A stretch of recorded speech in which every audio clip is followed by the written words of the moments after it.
নমস্কার। আপনি কি কখনো ভেবে দেখেছেন সত্যি কতটা ভয়ঙ্কর হতে পারে? ভাবেননি না?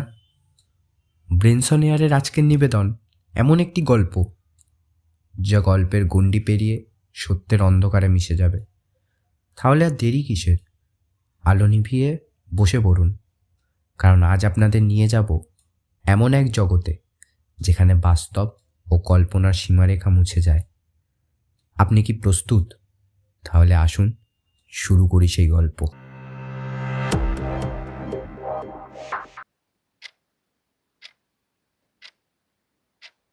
ঘড়িতে তখন রাত 2:30।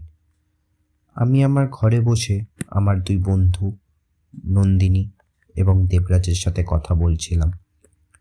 এমন সময় আমার ঘরের দরজায় যেন কেউ ঠক ঠক করে উঠল। আমি ওদেরকে বললাম, আচ্ছা দাঁড়া, কেউ মনে হয় ডাকছে, বুঝলি? দেখি কে ডাকছে। কে কে ডাকছে? আমি জিজ্ঞেস করলাম কে ডাকছে, কিন্তু ওপাশ থেকে কোনো সাড়া পাওয়া যায় না। আমি আবারও জিজ্ঞেস করলাম কে, কিন্তু এবারেও কোনো উত্তর পাওয়া যায় না। এমন সময় নন্দিনী ফোনের ওপাশ থেকে বলে উঠল, কি রে শাগনিক, কি হয়েছে? আরে আর বলিস না, আমার দরজায় কেউ ঠক ঠক করলো। আমি জিজ্ঞেস করলাম, কিন্তু কেউ উত্তর দিল না। তাও একবার নয় রে, 3-3 বার জিজ্ঞেস করলাম, তাও কেউ সাড়া দিল না। নন্দিনী একটা ভয়াবহ কণ্ঠে বলে উঠল আমাকে, শাগনিক, তুই দরজাটা খুলবি না? যত যাই হয়ে যাক, তুই দরজাটা খুলবি না। বাবা মা ডাকলেও তুই দরজাটা খুলবি না রে। আমি নন্দিনীর কথাকে পাত্তা না দিয়ে দেবরাজের সাথে কথা বলতে থাকলাম, কিন্তু হঠাৎ করে যেন আমার খাটটা নড়তে শুরু করলো। আমার মনে এবার একটা ভয়াবহ আশঙ্কা জন্ম নেয়। সেই আশঙ্কা থেকে আমি দেবরাজ ও নন্দিনীকে বলে উঠলাম, আমার খাটটা হঠাৎ করে নড়ছে কেন? এ কি হচ্ছে? আমার কিন্তু এবার কিছু ঠিক লাগছে না, জানিস তো কি সব হচ্ছে আমার সাথে। আরে তোর কেন বেকার ফালতু কথা বলছিস? দেখ, হয়তো ভূমিকম্প হচ্ছে।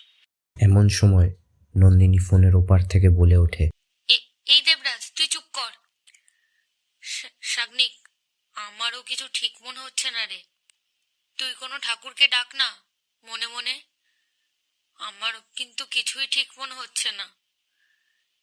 এই শাগনিক, তুই ঠিক আছিস? কি রে? হ্যাঁ রে, আমি ঠিক আছি, আমার সেরম কিছুই হয়নি।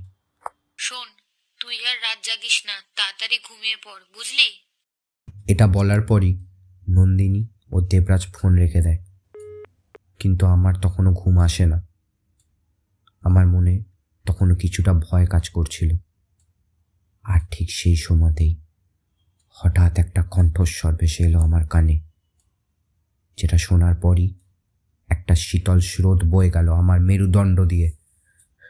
আমার এমন মনে হলো কে যেন আমাকে ডাকছে।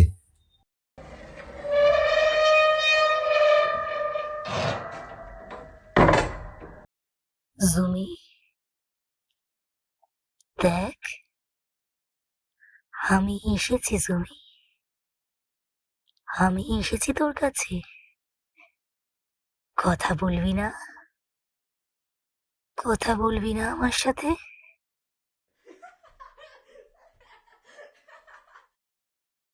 এভাবেই শেষ হলো আমাদের আজকের গল্প।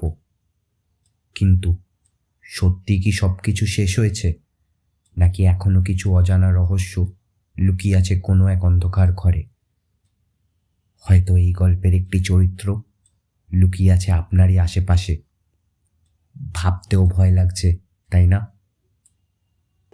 আপনাদের মতামত জানান কমেন্টে। যদি গল্পটি ভালো লাগে তাহলে লাইক দিন, চ্যানেলটিকে সাবস্ক্রাইব করুন এবং নোটিফিকেশন বেলটিও টিপে দিন, যাতে আমাদের পরের গল্পগুলি আপনারা মিস না করেন। দেখা হবে আবারও আরেকটি নতুন গল্প নিয়ে। ততক্ষণ পর্যন্ত সাবধানে থাকুন। কে জানে, সে হয়তো এখন আপনাকেই ডাকছে। এই গল্পের কণ্ঠে আপনারা শুনলেন গল্প পাঠে শাগনিক।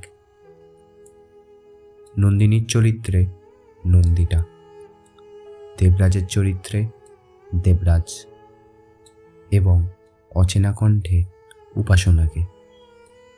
আমাদের সাথে এই গল্পের শেষ অবধি থাকার জন্য আপনাদেরকে অনেক ধন্যবাদ।